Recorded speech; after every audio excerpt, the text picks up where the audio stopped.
We'll hear argument first this morning in Case 23-1239, Barnes v. Felix. Mr. Zielinski. Mr. Chief Justice, and may it please the Court.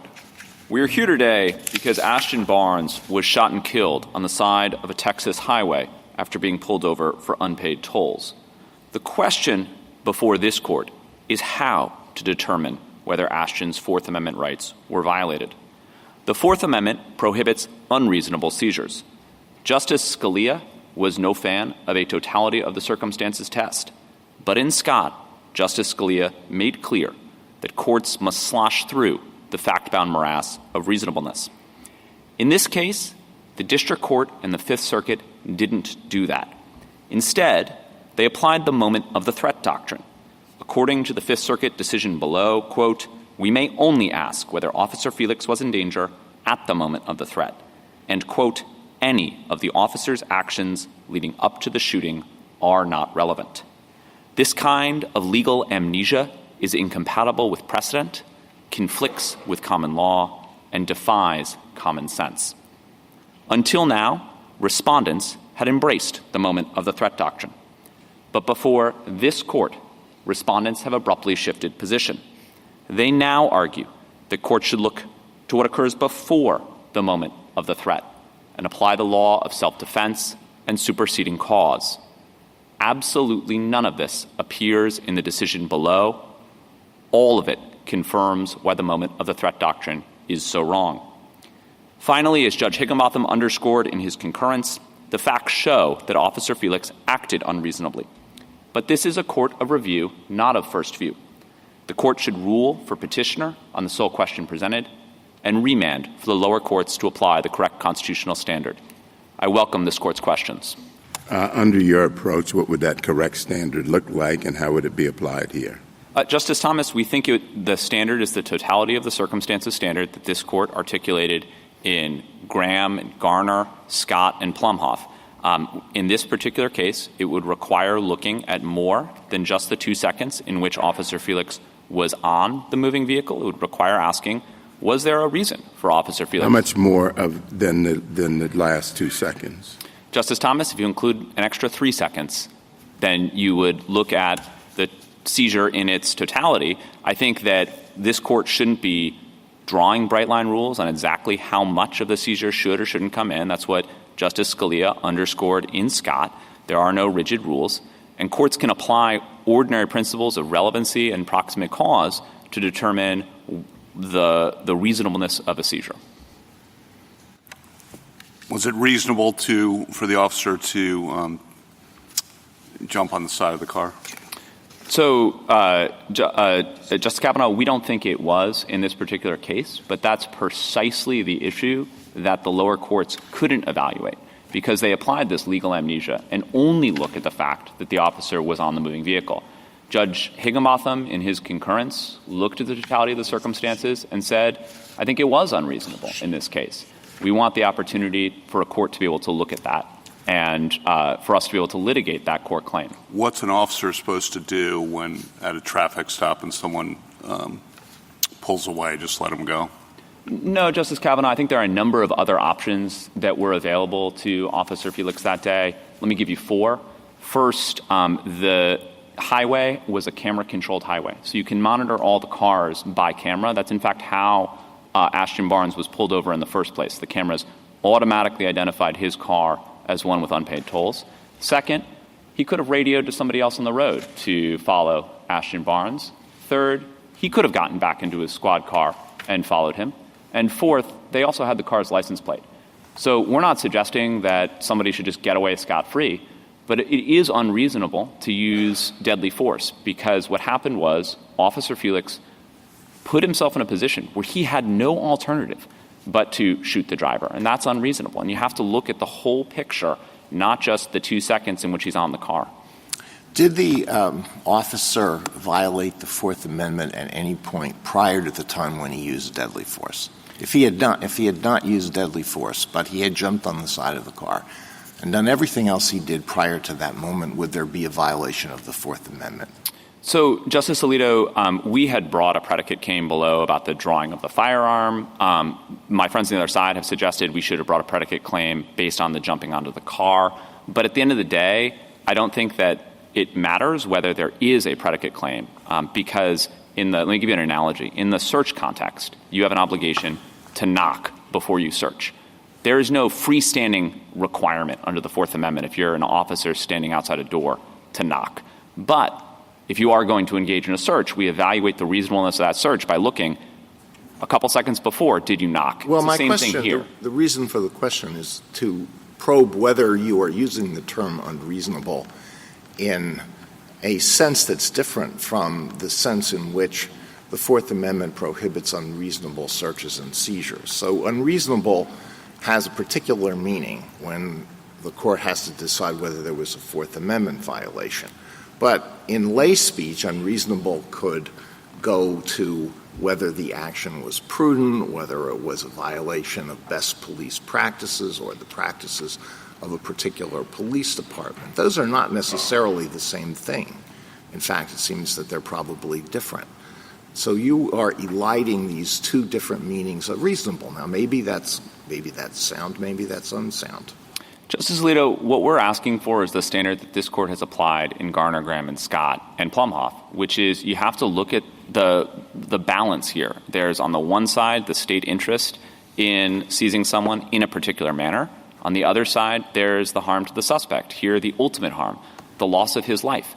The problem in this case is that the Fifth Circuit couldn't engage in that core balancing because it couldn't ask, was there a really pressing reason for an officer to jump onto a car and give himself no other opportunity but to shoot the driver? Well, would you be satisfied with a narrow holding that it is wrong for a court to look just at the moment of the threat, that the court has to judge the reasonableness of the alleged unreasonable seizure based on taking into account, to whatever extent they are relevant, the events that occurred before that? Would you be satisfied if we just did that?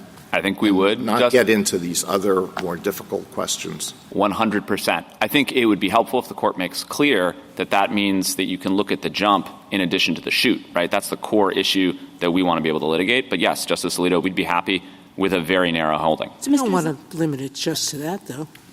I mean, I thought that the totality of the circumstances, as we described it, has at least three factors: the nature of the crime for which the stop occurred, the circumstances, etc. The 3 minutes, are you starting that from the moment that the stop occurred?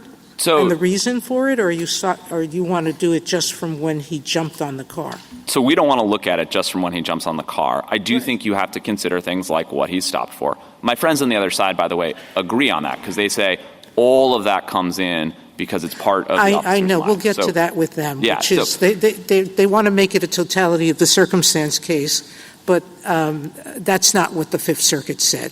But I can ask them that question. Having said that, there is a split of 8-4 on this question, whether the court needs to look at the totality or just the moment of threat, correct? That's correct, Justice Sotomayor. So if we do what Justice Alito has defined as a narrow approach, that's not really narrow. That's deciding a circuit split, correct? Yes. Can I add a but to clarify my answer to Justice Alito? I think you could resolve this case by saying the moment of the threat doctrine is wrong. It was too narrow. It didn't apply the totality of the circumstances. And we, this court, are not going to try and delineate every meat and bound in every case. I think you've given up in your reply brief, I understood, that you're not asking us to address the question of what an officer-created danger rule is like. We're not asking for an officer-created danger test at all. And that wasn't even addressed below, correct? That's correct. Okay. Thank you. So you're happy with the narrow. I'm going to call it narrow in the sense that if we said moment of the threat is wrong, and we don't articulate a precise standard other than saying our regular totality of the circumstances test applies, as Justice Sotomayor said, that's really what you're asking for. I think in this case, we're trying to be able to litigate the fact that he jumped onto a car. And we have sharply different views. My friend on the other side and I have sharply different views about whether it was reasonable to jump onto that car. That's the issue we were not able to litigate. I think this court doesn't need to go and say, in every case, here are the metes and bounds.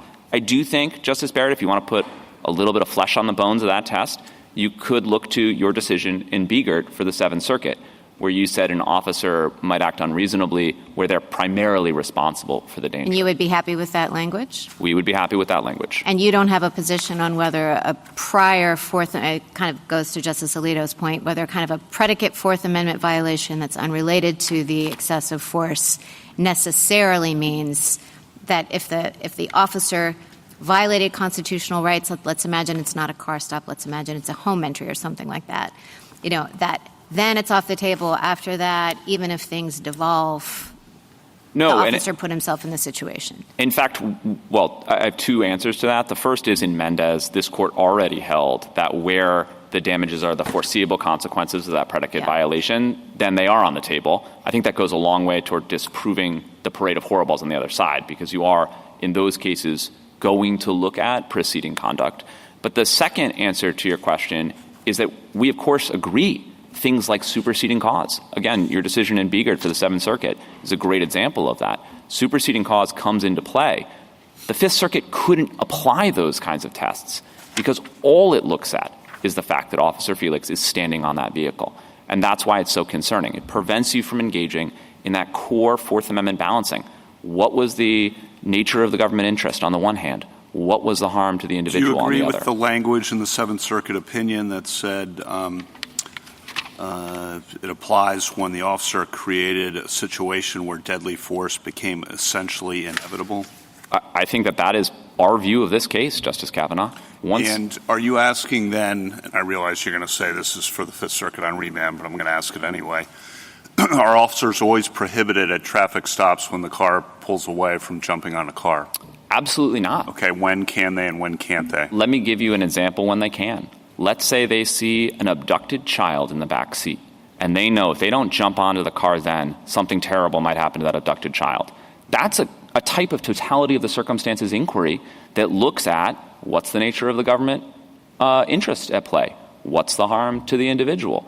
In this particular case, we're talking about unpaid tolls. So we want to be able to argue down in the Fifth Circuit.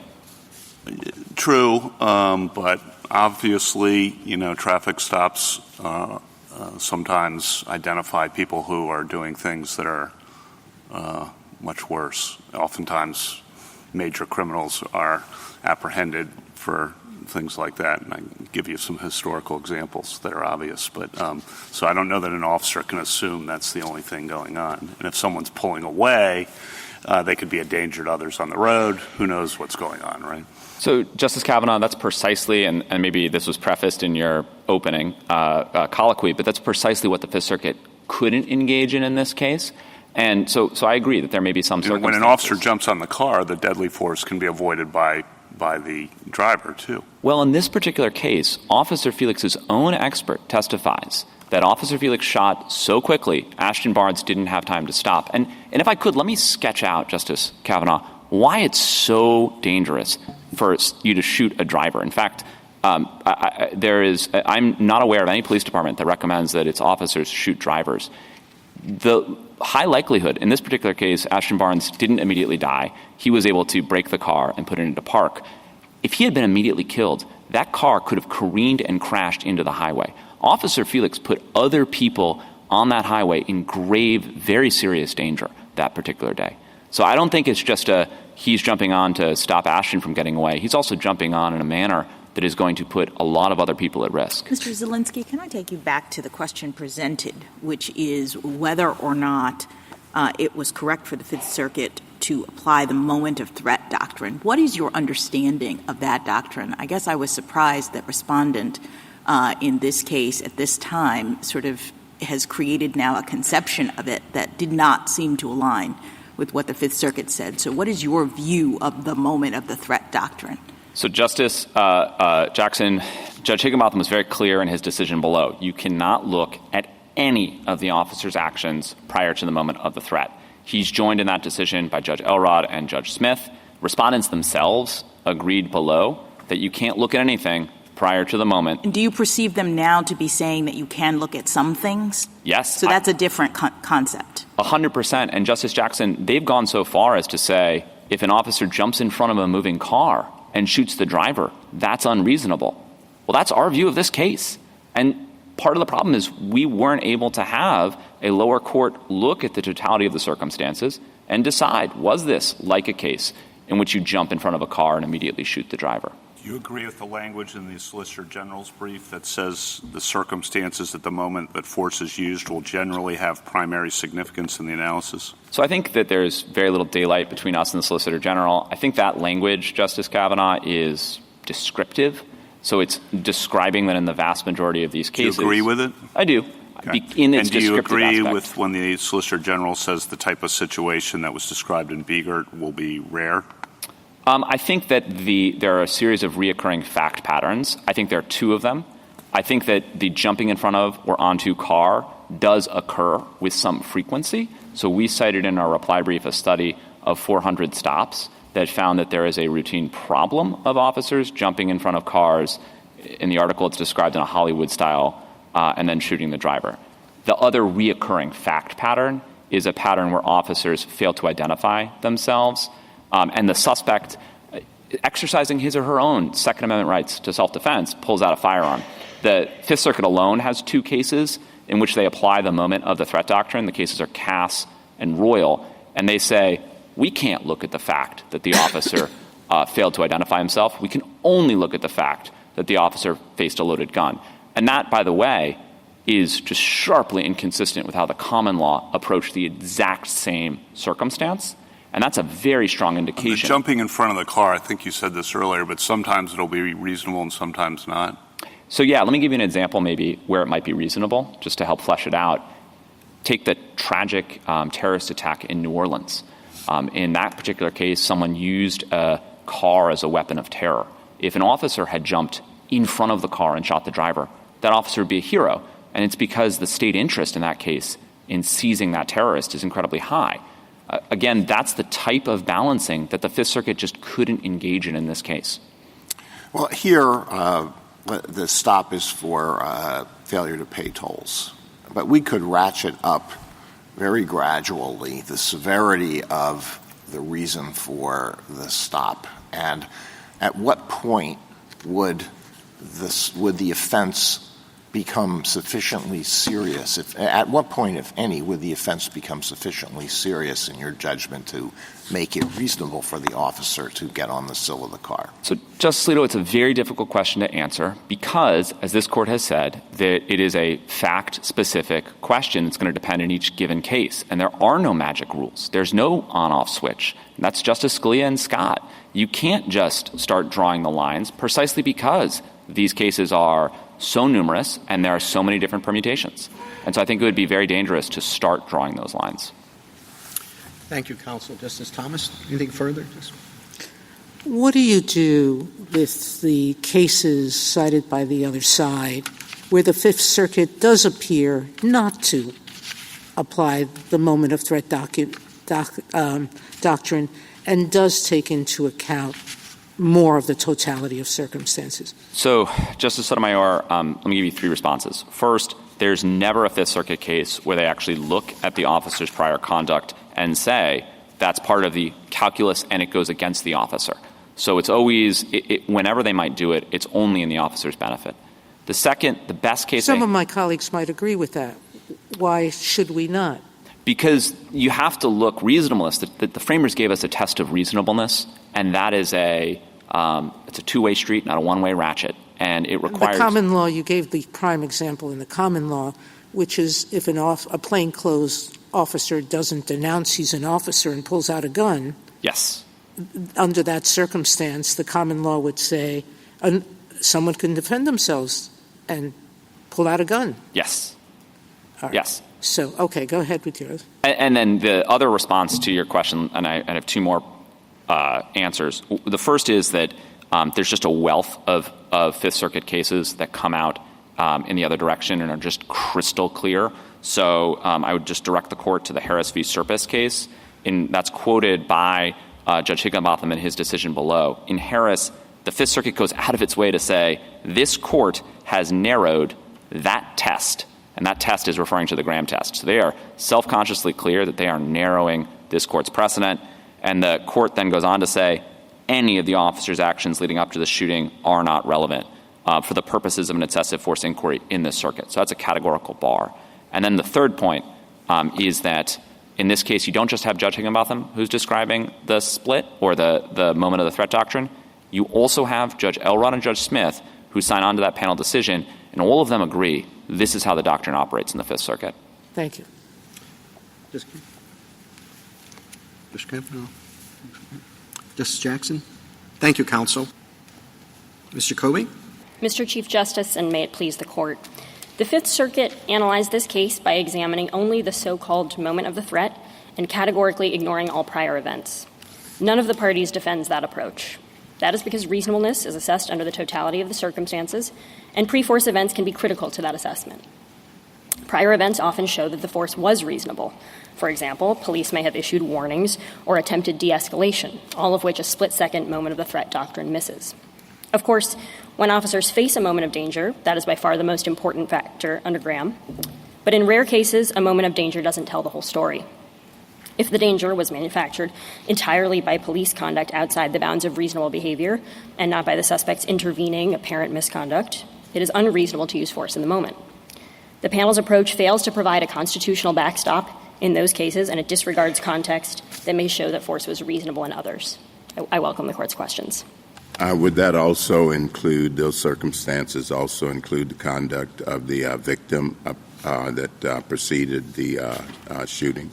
Absolutely. And as we explained in our brief, the officer's conduct and the suspect's conduct are often intertwined. It's how the suspect reacted to what the officer did. And that can be very important in the reasonableness assessment. And the other way, how the officer reacted to the victims. Exactly. It's truly a totality of the circumstances approach, and the Fifth Circuit's narrow, cramped reasoning didn't allow for any of that to be considered. Mr. Jacoby, what do you – oh, sorry, Chief. I just wondered, is there any area where you disagree with the petitioner? No, I think that what petitioners just articulated aligns well with our view, and I'm glad to hear that he endorses some of the statements in our brief. We agree this Court doesn't need to go further than just saying that the Fifth Circuit's approach here was wrong because it focused only on a narrow 2-second snippet of the encounter rather than looking at the entirety. And the Court probably doesn't need to go further and delineate the precise bounds of when force will be sort of reasonable or not. And so I think we don't have a lot of daylight. To be honest, I don't think we have a lot of daylight between us and respondents either, because respondent also seems to agree now that pre-force circumstances matter. And I think respondent also agrees that a moment of danger doesn't tell the whole story, because at page 33 and 34 of his brief, he agrees there are circumstances where there can be an imminent danger to the officer and the use of force can still be reasonable. What do you tell an officer who pulls someone over for a traffic violation, but as often, or not often, but sometimes happens, that person has done or is planning to do something more serious, and driving away is one potential indicator of that. An officer does not get the time we've spent here today to make the decision, do I let it go, knowing that this person could do serious harm or has done and will never catch the person, or do I jump on the car? And they have to make that decision in about, what do you tell them? So, Justice Kavanaugh, we completely agree that the Graham inquiry has to be very sensitive and deferential to the officer's need for split-second decision-making. I think the training, the guidance we would have officers be given is one that officers are already trained under, as Petitioner points out at page 41 of her brief. Basically, you may use force to respond to a danger to yourself or the public, but don't manufacture a situation where the use of force becomes essentially inevitable. And I think that kind of guidance would be helpful to officers. When they are in a split-second moment and a traffic stop, as you're discussing, it may often be reasonable to use force to stop the vehicle. A vehicle can be a dangerous weapon, as this Court has recognized. But that's not true in every single case, and the Graham inquiry has to be case-sensitive. I think the officers are going to want to know, do I let them go or do I not let them go as a general proposition when someone pulls away from a traffic stop, or do I try to jump on the car, jump in front of the car? And I don't know that and I realize we're not going to flesh all this out in this case, but officers are presumably paying attention to this, and they have to make those decisions all the time. And I'm curious, let them go or not.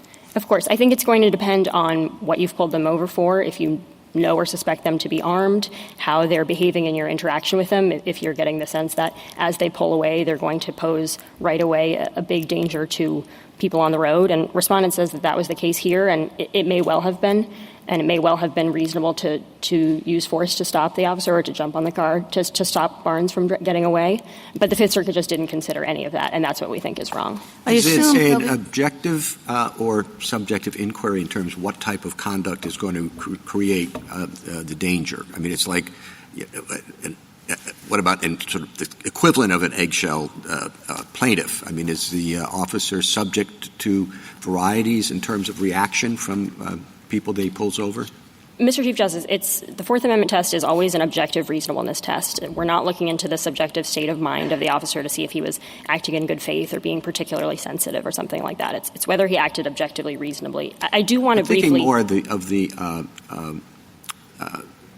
perpetrator in the officer's mind. I mean, maybe somebody is really views something as a serious danger, and the officer doesn't know that. Is that at all pertinent? I think the officer should take into account sort of the imminence of the threat he perceives, and he may perceive that the suspect is about to, has a bad motivation, is about to do something dangerous, and that does matter, but the ultimate inquiry is the reasonableness of the officer's perception that there was an imminent threat and it was reasonable to use force. I do want to just briefly address on the subject of objective versus subjective standards. I think Texas argues in its amicus brief, and we haven't had a chance to respond, that we are sort of improperly inserting a subjective element into the qualified immunity inquiry because we say that reasonableness is assessed based on the actual facts that the officer knew. That's not correct. Our test is an objective reasonableness one, and this court has actually rejected that precise argument that Texas makes in Anderson versus Creighton, which is a case that Texas cites in its brief. If I could quote from page 641 of the U.S. reports there, the court says that the qualified immunity inquiry, quote, will often require examination of the information possessed by the searching officials. But contrary to the Creighton's assertion, this does not reintroduce into qualified immunity analysis the inquiry into official subjective intent that Harlow sought to minimize. So this really is an objective test. Of course, the officer will be making perceptions about whether the subject that he's engaging with is acting in bad faith or about to do something dangerous, but the ultimate inquiry is objective. I assume, tell me if I'm wrong, but I assume that you would want us to write an opinion that doesn't say anything about the weight to be given to the officer himself creating the danger. But I'm trying to think of, given the facts of this case, how an opinion that you would want us to write avoids that question entirely. I think the narrowest opinion this court could write would just be to say prior circumstances matter. They're part of the totality of the circumstances. The Fifth Circuit didn't recognize that. If the court wants to put more meat on the bones, I think it could say, as we've said in our brief, the circumstances at the moment of the threat are going to have prime importance. And it's going to be a rare case in which an officer is experiencing a moment of danger and it's nevertheless unreasonable to use force. And it's going to be these types of cases where we're talking about, and of the sort that Justice Barrett recognized in her Biegert opinion, where the officer has done something outside the bounds of reasonable behavior that essentially makes the use of force almost inevitable. There's really no intervening misconduct by the suspect. Why would we do that? Why would we put a thumb on the scale that way and say that it's almost impossible to make out a Fourth Amendment claim in those circumstances, given the varied nature of encounters between police officers and citizens across the country? The standard, we've always said, reasonableness is a totality of the circumstances. And at common law, these were all questions for the jury. And you also have, layered on top of the Fourth Amendment, qualified immunity to protect the officers in these cases. Why would we start creating a new jurisprudence of exceptional circumstances? I don't think it would be a new jurisprudence or a thumb on the scale so much as a reflection that when balancing the Fourth Amendment interests of the individual and the government has a very strong interest when there is an imminent danger to himself or to the public. But you're right, of course, it is a totality of the circumstances inquiry, and we wouldn't be asking for a departure of that. I think the reason the court might want to go further and say it's going to be rare when there truly is a moment of danger is because you want to avoid a situation where courts are taking this as license to do some kind of officer-created danger rule where merely getting into a bad circumstance, making a bad stop, means that the later use of force is automatically unreasonable. I think that would be what we're trying to guard against, Justice Gorsuch. That's nice, but this is not the issue before this court, correct? Correct. This court does not need to go any further than to say that in this case... And Justice Scalia was very clear in his Scott writings that we shouldn't be trying to do black line rules here. Certainly. We're not asking for black line rules. I think just if the court wanted to give more color, it could say, as Justice Barrett said, in the Biegert opinion, we think, when there's a moment of danger, that's very often going to be dispositive, but not always. Why don't we just say it's important? Just as everything is important, but it's important. You're putting a scale on it by the words you use. You're putting a thumb on it. This court certainly doesn't need to say anything further than the narrow opinion that Justice Alito sketched out with my friend. But I do think, given that the question is the reasonableness of the use of force in the moment, the circumstances in the moment, and the presence of a danger in the moment will have to be quite important. Thank you, counsel. Justice Alito? Well, it's fine to tell someone, a court or anybody else, take into account the totality of the circumstances. But that's fairly meaningless unless you also tell that person what you are examining the totality of the circumstances to determine. And that's really the difficult question here. Are you examining the totality of the circumstances to determine whether the act that forms the gravamen of the Fourth Amendment claim, let's say it is the allegedly unreasonable use of deadly force, is unreasonable? Or are you asking the court or the jury to determine whether the whole course of conduct in which the officer is engaged was unreasonable, in part in the sense that it wasn't prudent, it was in violation of perhaps departmental policies or the best practices that have been established for police departments that some people think should be followed by police departments around the country? That's really the difficult question. And what would you say to that? I would say, Justice Alito, the former. The question is, was the use of force, the seizure, reasonable in the moment? That's what we're trying to get at when we look at the totality of circumstances. We're not doing some sort of freewheeling inquiry into whether the officer overall, over the course of 5 minutes, acted reasonably. So that is why we think the circumstances in the moment do have prime importance. But that does not mean that courts have a license to ignore everything before that moment, as the Fifth Circuit did here. Well, would a court hearing this case be obligated to admit expert testimony by various individuals who have a view about what are good police practices and what are not good police practices? Would that be what the jury's determination would boil down to? So the ultimate determination here about whether the officer acted reasonably is, according to Scott, a pure question of law. The jury's not deciding that. The jury could be making factual determinations about what actually happened, when the officer jumped and all the rest. As the court is examining whether that initial thing that the officer did here, jumping on the car, was outside the bounds of reasonable behavior, I do think it's appropriate to look at training manuals and the like. That can't resolve the question, but that could provide helpful guidance. Well, there are some federal law enforcement officers who make vehicle stops. So what is the teaching? Do you know? What are they taught about placing themselves in front of the car or in a position where they could be killed or injured if the driver decides to try to drive away? I don't know across the board a rule for stepping in front of cars.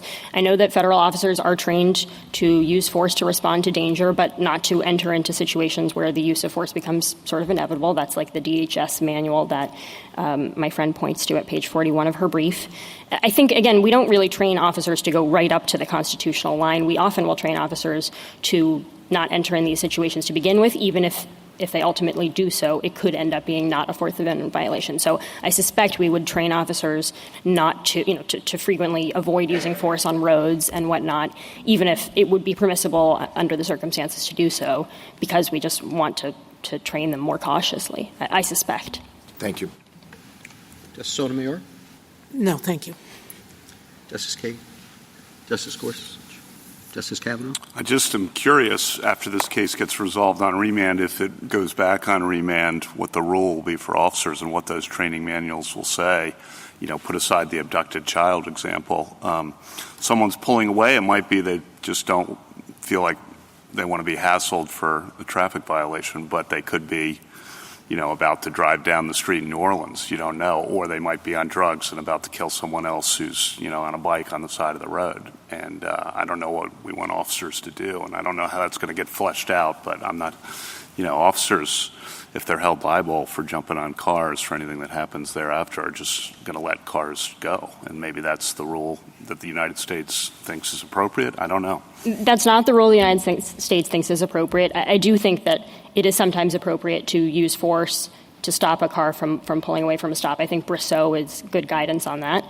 But Brousseau also says that the use of force to stop a vehicular flight is necessarily a context-specific thing. I think it says at Brousseau that is an area that depends very much on the facts of each case. So I recognize that could be unsatisfying in giving guidance to officers. Police departments may well say, don't jump on the car no matter what unless you see a weapon or something like that. That, again, they may train them not to go all the way up to the Fourth Amendment line. But we don't think that there is a blanket rule they can't. An individual officer would be who's risk averse on being held liable for something like this, just not going to do it. But anyway, I'll stop there. Thank you. Justice Barrett? Mr. Kilboy, to this point, there is a split on this. So what about in the circuits that don't take the moment of threat approach? These questions that Justice Kavanaugh is asking about guidance for police officers, I'm just wondering what your view is of how courts are handling these kinds of cases in that circuit in ways that might affect police behavior. So I do think actually this split is maybe not so much a two-sided split as a three-sided. I do think there have been some courts that veer a little bit towards an officer-created danger rule where they seem to say that almost suggests that the use of force is automatically unreasonable if earlier in the sequence the officer did anything unreasonable. And we don't think that's correct, and we do think that would be bad guidance for officers and would lead them to police less aggressively than they need to be able to. But I think in a court that appropriately takes into account the totality of the circumstances, officers will have good guidance to use force when necessary, when there's a danger and they need to protect themselves or the public, but to avoid situations, as I said, where, to avoid manufacturing a situation where the use of force effectively becomes inevitable. That's, jumping in front of the car, that type of thing. Again, obviously respondent disputes, that's what he's done here. Petitioner thinks it is. That's what they'll sort of hash out below. But I think guidance that says you can use force to respond to danger, don't manufacture a dangerous situation would go a long way. So you said it's a three-sided split, and you're kind of saying Fifth Circuit on one side, and then these, officer fabricated or officer-caused dangers on the other side. What about those circuits in the middle and this concern that, Justice Kavanaugh is correctly expressing about what cops do in the moment? In those circuits that take the more middle approach, I take it that's what the United States is supporting. Correct. And this isn't a problem in those circuits? Or I don't think so. I mean, we have amicus briefs on the other side from, for example, law enforcement officers from Wisconsin, which is in the Seventh Circuit, which does take this kind of more middle-of-the-road approach. And I don't see in their brief something saying that they have a uniquely difficult time policing. I think they are, of course, going to have to make split-second decisions. And very often in the cases where a court sort of ultimately decides that the decision they made was on the wrong side of the line, they'll still be protected by qualified immunity. So, of course, we are definitely very concerned as the United States about officers not being able to engage in aggressive enough policing. They need to be able to, but we don't think that a totality of the circumstances approach, which is what Graham cautions, what Scott cautions, what this court has endorsed over and over again, would lead down that path. And last question. What's the deal, in Respondent's brief at footnote 3, it says the United States questions whether Sergeant Felix jumped onto the door sill shortly before, shortly after, but the parties agree it was after. What's the deal with that factual dispute? I think it's a dispute about the way the district court phrased its opinion. It seems to suggest a distinction between the moment that the car started moving forward and a moment of acceleration. So it seems now everyone agrees that the officer stepped on the car after it started moving forward. There is that passage that we quoted from the district court opinion that says it's not clear if it's before or after the acceleration. I think that may be where the confusion comes from. The fact that there is some confusion about this matter of timing, which could go to the question whether the decision to jump on the sill was reasonable or not, to me seems like further reason to vacate and remand and send it back to the Fifth Circuit. Justice Jackson? Just to follow up on Justice Barrett's questions, it's the majority of circuits that use a totality test. Is that correct? Yes, I think that's correct. And is there any indication in those circuits that there is confusion or concern about the application of that test, either on the part of the courts or on the part of the officers who do their jobs in that context? Not to my knowledge. I do think that, again, a feature of the sort of totality of the circumstances approach that applies to the Fourth Amendment across the board is that it doesn't always provide perfect guidance to officers. That's why we do have the backstop of the clearly established prong of the qualified immunity analysis to make sure that officers are not held liable for things that they sort of weren't on notice, were on the wrong side of the line. But I'm not aware of a problem in the circuits that are correctly applying a totality of the circumstances. And is it the case that in those circuits that are correctly applying the test, officers are regularly found to have engaged in using reasonable force? We're not talking about the application of a test that necessarily results in officer liability, right? Absolutely. Obviously, the United States would not endorse such a test, of course. And can I just clarify that the United States is not taking a position on the facts of this case and whether or not Officer Felix used reasonable force? And in fact, you would be satisfied with just a clarification that moment of the threat doctrine is not what courts should be using, and then sending it back to the Fifth Circuit for the Fourth Amendment analysis in this situation. That's absolutely correct. Our interest in this dispute is a narrow one. We're really just interested in correcting the Fifth Circuit's legal error, and we have no position on the facts of this case. Thank you. Thank you, counsel. Mr. McLeod. Thank you, Mr. Chief Justice, and may it please the Court. When an officer doing his duty confronts a threat to his safety or the safety of others, it is reasonable for that officer to use force to end that threat. That's the conclusion this Court has consistently reached, and that's what the Fifth Circuit correctly held below. At the moment Sergeant Felix used force, he was clinging to the side of a fleeing suspect's car, and Felix reasonably believed that his life was in imminent danger. That conclusion should end this case. Petitioner's contrary argument attacks straw man. Let me be very clear. We are defending the decision below and the moment of threat doctrine as it actually exists. The core premise of that doctrine is that an officer doesn't lose his right to defend himself just because he made a mistake at an earlier point in time. But applying that rule does not require courts to ignore everything that occurred prior to the use of force. Like other circuits, the Fifth Circuit has repeatedly held that preceding events are relevant to the extent they inform the officer's perception of the danger that he faced. The panel decision below repeatedly cited to and quoted from those very precedents. The panel did not and could not overrule them sub silentio. Petitioner asked the Court to create a new breed of constitutional tort, under which an officer facing the barrel of a gun loses his right to defend himself if he previously used bad tactics or poor planning. That's contrary to precedent and common sense. Graham asks only whether an officer's use of force was reasonable in the particular circumstances he faced. It requires courts to put themselves in the shoes of the officer who used force, not to second-guess every decision the officer made in some of the most stressful circumstances imaginable. And Plumhoff and Mendez rejected similar officer-created danger theories as illogical, unwarranted, and inconsistent with precedent. The Court should reject the theory again in this case and affirm the judgment of the Court of Appeals. I welcome the Court's questions. How would you assess the difference between the Fifth Circuit's approach, which you as youth see it, and the totality of the circumstances approach as we heard it this morning? So I don't think that there is any difference between what the Fifth Circuit does and what Graham directs. Both no, I mean as what the Solicitor General and petitioners, as they see the totality of the circumstances, not so much Graham. So the difference, I think, between our position and somewhat the government's position is they want to include within the totality of the circumstances arguments that the officer escalated the danger or created the danger. And we think that that is now a relevant consideration under Graham and under the Fourth Amendment. In those cases, the question is, was there a legitimate threat that the officer is Were they responding? arguing that this morning?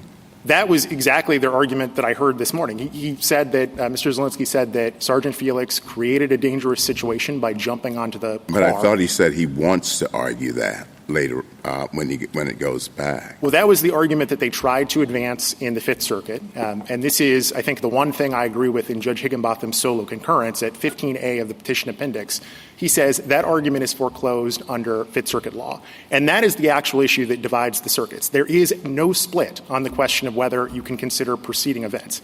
Every court in the country considers preceding events. The question is whether you can use those preceding events as a basis for making an argument that the officer made a mistake or used poor But, Mr. McLeod, that's not what you argued before, and I'm very, very confused now. I mean, it seems as though the moment of the threat doctrine as it exists and as everybody has understood it is about evidence, essentially. It's what can you look at to prove the alleged Fourth Amendment excessive force claim? Can you look at anything that occurred outside of the moment of the threat, anything that occurred previously? You seem to be now suggesting that it is about liability. You said that they are creating a new breed of constitutional tort, and this is about, whether or not the police officer can be held liable for his own negligence in the time preceding. I haven't seen that concept anywhere. That was the argument that was made below. Issue number one in Petitioner's Fifth Circuit brief was that Sergeant Felix escalated the danger and was negligent in jumping onto the car, and that is the issue that actually divides the circuits.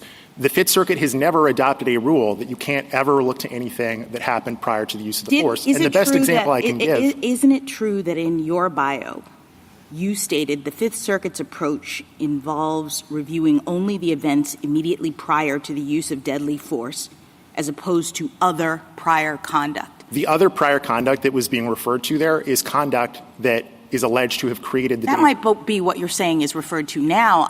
The sentence suggests that the dividing line is between looking only at the events immediately prior to the use of deadly force as opposed to other prior conduct. No, Your Honor. And on page 33 of the bio, we said there was no circuit split on that issue. We said that every court considers prior events. So whatever you said or you didn't say, Mr. McLeod, I think it's pretty clear that if you look at the court below said we're only looking at the prior 2 seconds and we're not going to look at anything before that. And so, again, even if there's some kind of intra-circuit confusion going on in the Fifth Circuit, there might be. It wouldn't be surprising if on an issue like this there were some.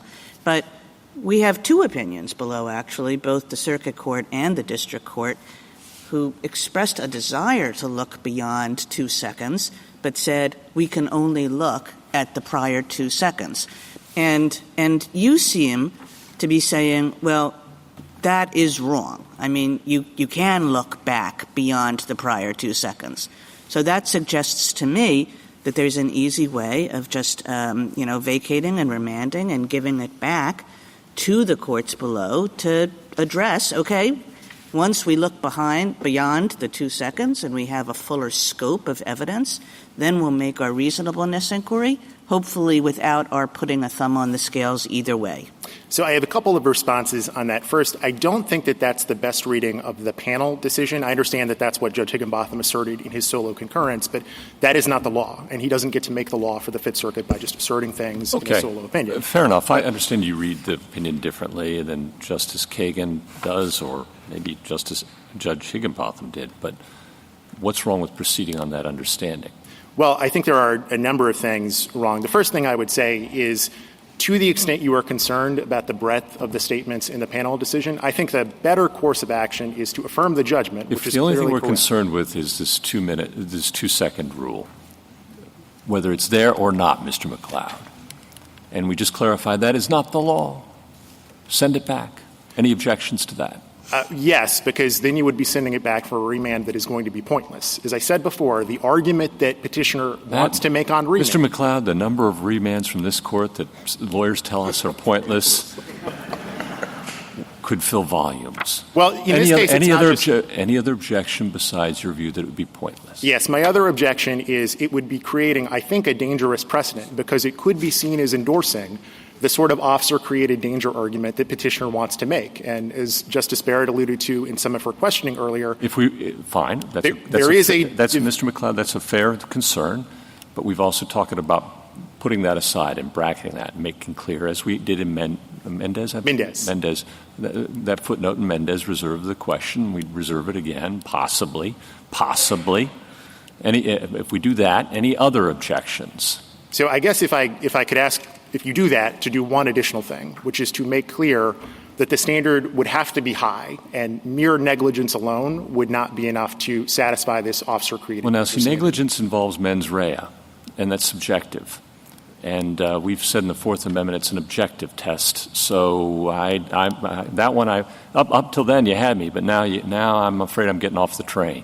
Well, I think the problem is I completely agree that negligence is not a relevant consideration, and that's why we object to that test. All right, but that is the test that courts of appeals are applying in the country right now. I don't think there's any question. Do you want a negligence test or do you not want a negligence test? I do not want a negligence test. Okay, all right. I want a test that says you only look at conduct that actually is regulated by the Fourth Amendment. That's searches and seizures. Yes, and it's an objective inquiry looking at the totality of the circumstances, right? It is an objective inquiry that looks at the totality of the circumstances to determine whether the officer genuinely believed there was a threat. You do not look at the totality to determine, well, did the officer make a mistake and whether he should he have gotten himself in that or whether there was an excessive use of force. I thought the latter was the question. And this court has consistently said that when an officer confronts a genuine threat, it is not excessive to use force. And I would be very concerned about it. That's an objective inquiry, though, isn't it? That is an objective inquiry, yes, sir. All right, thank you. How broad is the totality of circumstances under your view? Do you get to put in, this is the training record of the officer and looking at D-minuses in all the excessive force parts of it? I mean, is that part of the totality as you view it? No, Your Honor. We don't view that as relevant. I think Wren says that very clearly. Those sorts of policies and procedures do not inform the reasonableness question that is being asked by the Fourth Amendment. And Justice Alito's questioning alluded to this before. The Fourth Amendment is not a regulation on the reasonableness in a general sense of everything that officers do. It is a regulation of very specific conduct, searches and seizures. And this court has established clear guidelines for determining when searches and seizures are reasonable. The problem with the other side's position is they want to take literally anything that an officer does and say, if a jury through the lens of hindsight could say that was a bad call, or if an expert could come in and say, I wouldn't have done that if I were in the officer's shoes, that could be the basis for a Fourth Amendment claim. So it could be that when this goes down below, the Fifth Circuit will actually address that question. But it didn't. It repeatedly said, we can't look at any event ever. You concede in your own brief that there could be situations in which an officer is the aggressor. Page 34, I think, is the page of your brief. You admit that an officer could be an aggressor and act unlawfully in doing so, correct? Yes, if an officer comes up to mug someone. But your articulation of this rule is just trying to get us to draw lines that haven't even been addressed by the court below. I think they have been, Your Honor, respectfully. No, if you look at the cases, Mr. McLeod, the court repeatedly said we can only look at the actions in the 2 minutes before the moment of threat. If your answer had been, if he had walked up in an unmarked car in plain clothes with a gun drawn, and this person, and he walked up to the car and this person took off or accelerated slightly and he jumped on and shot blindly, do you think that's reasonable? I think that would not be reasonable. All right, so you've given the game away because at that point you have to look at what the officer did. And, Your Honor, we agree that you can look at what the officer did, and the Fifth Circuit does look at what the officer did. The best example I can give you— It didn't in this case. In this case, that's because the only argument that petitioner made below, the only action she said you should look at, was an action based on officer-created danger. And we have 3 judges who said we shouldn't be limited in this way in the mine run of cases, and so we're stuck with this. We think the judgment is right, but it wasn't addressed at all. Officer-created danger wasn't addressed, and the other side says clearly it's not raising it here. It is going to raise it on remand, and I think it was addressed. And you want an anticipatory ruling from us. No, Your Honor, I think it was addressed, and the best evidence I can give you of that are the cases that the Fifth Circuit itself cited for the proposition that we don't look at the action of the officer. All of those are cases in which the argument that was being made was the argument that they made below, that the officer created a dangerous situation, and that was the basis for liability. So that is the argument the Fifth Circuit said it's not considering, and that's what Judge Higginbotham said he wanted to consider. He said— Mr. McLeod, did the plaintiff argue that the court should be looking at the totality of the circumstances? Yes. And did you object to that as being the test that the court should apply when it decided what it was going to look at to make this determination? No, our objection was that you should not be adopting this officer-created danger theory and considering whether Sergeant Felix escalated the situation. So you did not say the moment of the threat doctrine is the test in the Fifth Circuit, and that's only what you should be looking at. You should not be looking at circumstances and facts and things that happened before the moment of the threat. If I look at the record, I'll find that you're arguing that. So in the Fifth Circuit briefing, I don't believe we did, because the label moment of the threat doctrine didn't come up until Judge Higginbotham's opinion in this case. That was not a label that had been recognized prior to that. If you look in Westlaw for moment of the threat doctrine, I think there are 4 hits for that, and this is the one that really originated that term. So that was not our argument below. Our argument below was whether Sergeant Felix escalated the danger was irrelevant, and that's consistent with Fifth Circuit precedent. That's what Judge Higginbotham— All right, but do you concede that that's not what the Fifth Circuit held in this case, that it was irrelevant whether or not he accelerated the danger or he contributed to it? That's not their holding in this case. I believe that is their holding, and that is what Judge Higginbotham objected to. So if you look at page 15A of the petition appendix, Judge Higginbotham says, I would come out differently because I believe we should consider the fact that Sergeant Felix escalated the danger of this situation. That was the argument that they made that he wanted them to consider. And that is the whole basis for the disagreement between us and the Court of Appeals and the disagreement that actually divides the circuit courts on this question. Counsel, can I read you 3 sentences from this opinion? Certainly. This is the majority. We may only ask whether Officer Felix was in danger at the moment of the threat that caused him to use deadly force against Barnes. It said its inquiry was, quote, confined to whether the officers or other persons were in danger at the moment of the threat resulted in the officer's use of deadly force. And it stated any of the officers' actions leading up to the shootings are not relevant for the purposes of an excessive force inquiry in this circuit. So Higginbotham did not make up the moment of the threat doctrine. It's been used, it's been cited repeatedly by other circuits. It's well known by that name. This is not a made-up theory. Well, Your Honor— Now, let me finish. If you concede in page 34 that if the officer was the aggressor, then there are circumstances. You don't think this is one of them, but there are circumstances in which the officer's actions are relevant, correct? We agree that the officer's actions are relevant, and the Fifth Circuit considers officer actions. Cole versus Carson is an en banc decision. It just said the officer's actions leading up to the shootings are not relevant. That I don't see how I can read that any other way. So, Your Honor, I think you have to read that. They didn't say they're not relevant in this case. They said they're never relevant. And, Your Honor, I think you have to read the opinion that's being cited there. That's Harris versus Serpis, and that is a case that says we apply totality of the circumstances. And then when it makes the statement that we don't consider the officer's actions, it's referring to— Totality of the circumstances were not used by this court, correct, in this opinion? It was. They considered the totality of the circumstances. What they did not consider was petitioner's argument that Sergeant Felix created the danger. Can you point me to a place in the opinion where it used the words totality of the circumstances?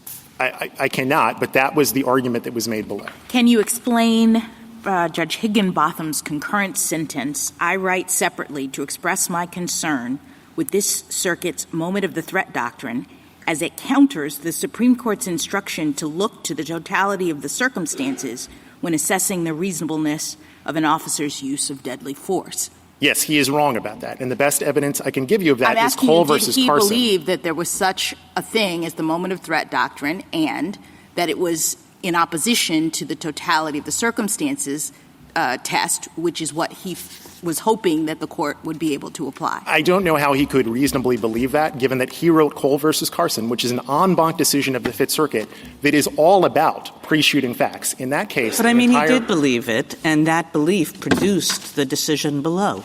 Well, I don't think that you should attribute his statements in a solo concurrence that others didn't join to the other members of the panel. I think you should read the cases that they cited. He wrote both, and he was telling you exactly why he wrote the majority opinion the way he did, because he felt constrained to. And I understand that you think he was not so constrained, but we're supposed to be reviewing this decision, and he was telling us, the majority opinion writer, felt that I was constrained to do nothing more than look at the prior 2 seconds. And you don't say that that's the right rule, so it seems as though we should kick it back and let you guys fight it out as to the relevance of anything that happened beyond the prior 2 seconds. So I guess I would encourage the court, if it does end up remanding, to say a little more than simply do it again, Fifth Circuit. I think it is important to say something about this issue of officer-created danger because it has divided the circuits for a number of years, and the court has gotten a number of cases that present that issue. Mendez is one. The Bond versus City of Tahlequah case from a few terms ago that was summarily reversed was another. And so it is lurking in the background of many of these excessive force cases, and it is doing real harm in the circuits that apply that. The Ninth Circuit, the Tenth Circuit, that is the reason we have amici from California that say this standard makes it impossible for us to train officers and give them clear guidance. And so I think it's incumbent on the court to offer a little more clarity on that in an opinion, even if it does remand. And you want to just make sure I have it. What clarity would you want us to give? So if the court is going to offer or accept some version of officer-created danger, perhaps along the lines that Your Honor's Biegert opinion suggested, I think you would want to make clear that something like negligence alone is not going to be enough. It's going to be an extraordinary case in which an officer's creation of the danger is the basis for a Fourth Amendment claim. Thank you, counsel. Justice Thomas? As I understand you, you're saying that it isn't so much that the a difference between whether to use the totality of circumstances, but rather what evidence would be available or could be used in that analysis. And here you say the officer-created danger should that the Fifth Circuit said it would not permit that assessment. That's correct. Within the context of totality of circumstances. Exactly. So it's a subcategory of the totality of circumstances, I hear you. It is a particular argument that is off limits in the Fifth Circuit and in the majority of the circuits when you're considering the totality of the circumstances. So you can still look to things that the officer did prior to using force, but you cannot blame the officer for creating a bad situation and second-guess all of the decisions he made. Justice Alito? Justice Sotomayor? I go back. You do believe there are situations, you admitted it to me earlier, where an officer's actions can be considered to have created a danger, unreasonably. I don't agree with that framing. I agree that you can consider an officer's actions, and I agree that an officer's actions can make the use of force less reasonable. Again, the Cole versus Carson example is one that's instructive on that.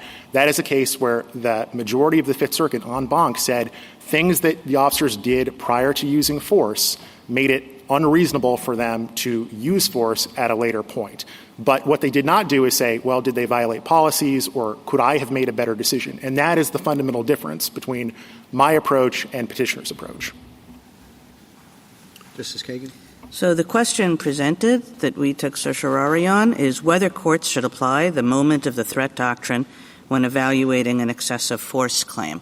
So to me, what that means is moment of the threat doctrine, do you just look at the second or two before, or do you widen your scope to look at other things beyond that. What we did not take cert on is the question that you're raising, a very important question, probably one on which there is some confusion, wouldn't be a surprise to me, but definitely not the question in this case, the question of what weight to give the fact that, or the possibility that, the officer created the danger in the reasonableness inquiry. That's a completely different question, which we didn't take cert on, which, it does not seem to me we're well positioned in this case to discuss. So if I can just respectfully push back on that, I think in order to answer the question presented as petitioner framed it, you have to understand what the moment of threat doctrine is. And for all of the reasons we explained in our brief, it is absolutely not a doctrine that says prior events are off limits. There is no court in the country that is applying that version of the standard. The dispute between the courts and what divides us in this case is whether, when looking at those prior events, you can identify something the officers did that was unreasonable in a sort of general cosmic sense and say that contributed to the danger.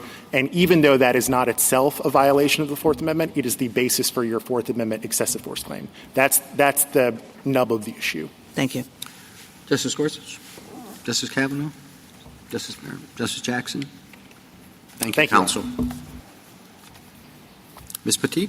Thank you, Mr. Chief Justice. And may it please the Court. In the last 15 years, this Court has rejected at least 3 times that an officer's otherwise lawful conduct violates the Fourth Amendment because an earlier split-second decision made a confrontation more likely. Properly understood, what Judge Higginbotham dubbed the moment of threat doctrine merely applies that rule.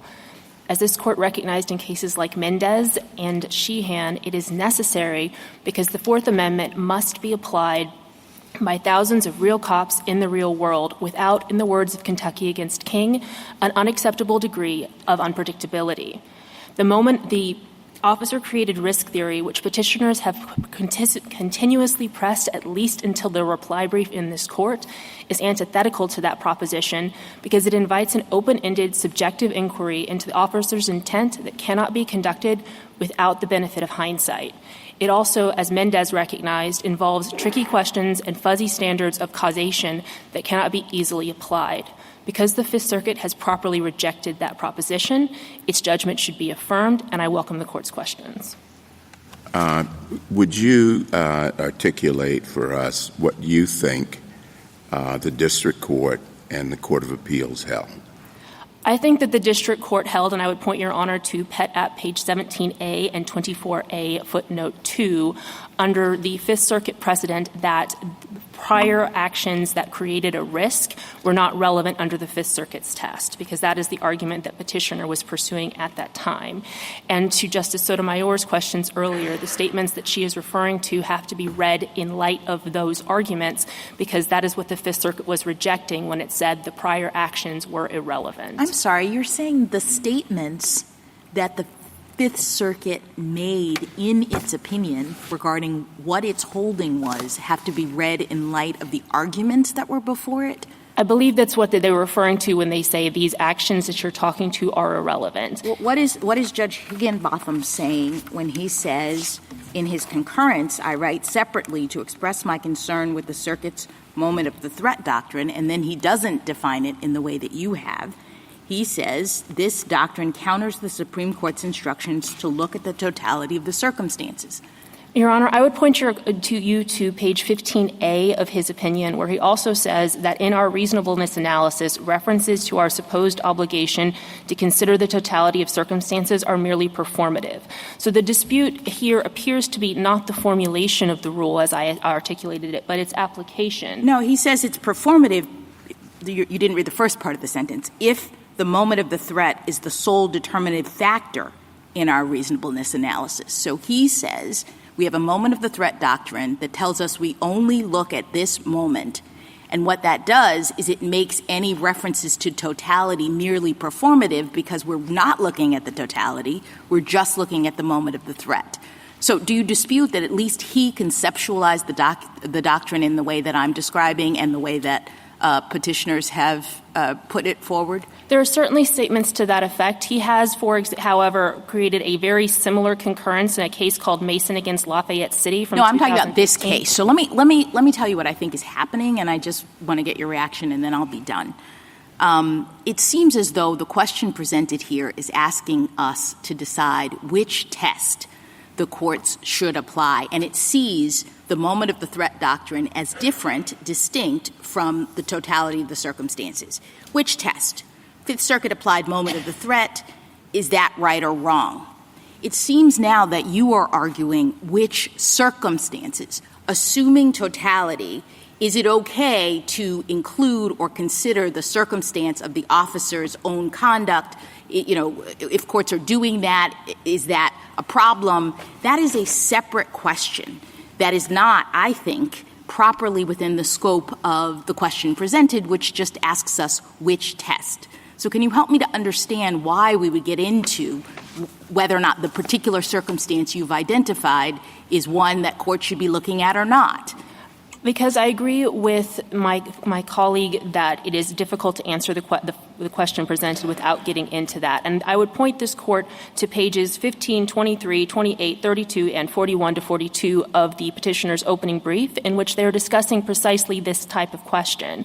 So while they claim to disclaim it, they actually are talking about creation of the risk. In fact, in responding to questions from Justice Alito and Justice Thomas to articulate their test, I heard them say at least twice that they're asking why was he jumping up on the car. I also heard from the United States multiple times manufacturing the risk.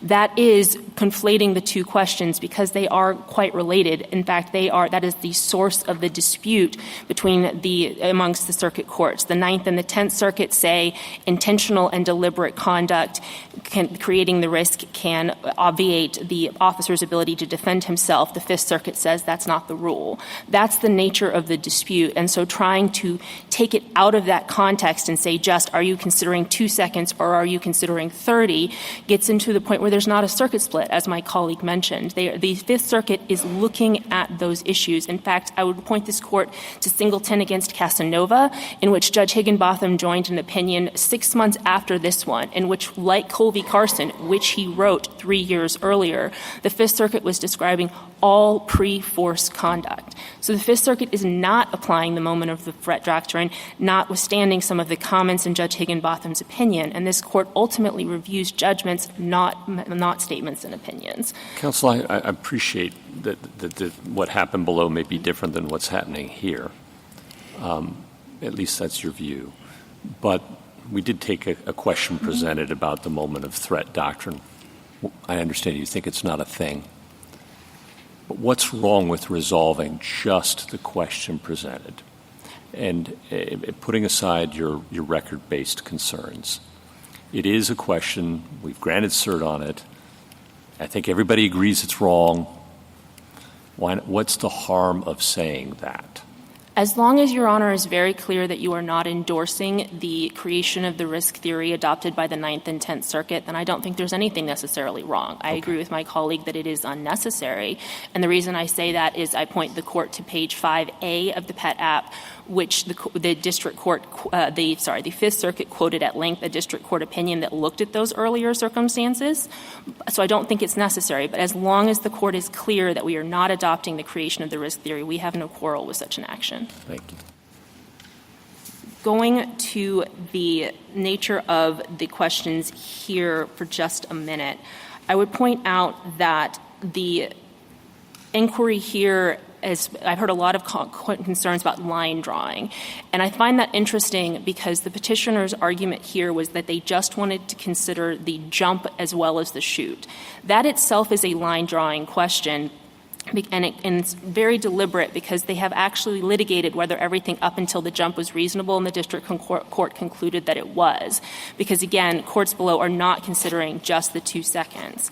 Instead, they are considering the totality of the circumstances. And to the question from the United States about the subjective nature of the test, this goes, again, to the arguments that have been raised up until the reply brief, which was after our argument, or our brief, in which the petitioner was endorsing the view of the Ninth and Tenth Circuit, which this court in Mendez expressly acknowledged was subjective and therefore inconsistent with the Fourth Amendment, which, again, is why we think this court, if it is going to remand, which, again, is unnecessary, makes very clear that it is not adopting that view because it would be a fundamental shift in the Fourth Amendment, and it also is a shift that, going to Justice Kavanaugh's questions earlier, would create an impossibility for law enforcement agencies to train their officers for the reasons described in the California Sheriff's Association's brief.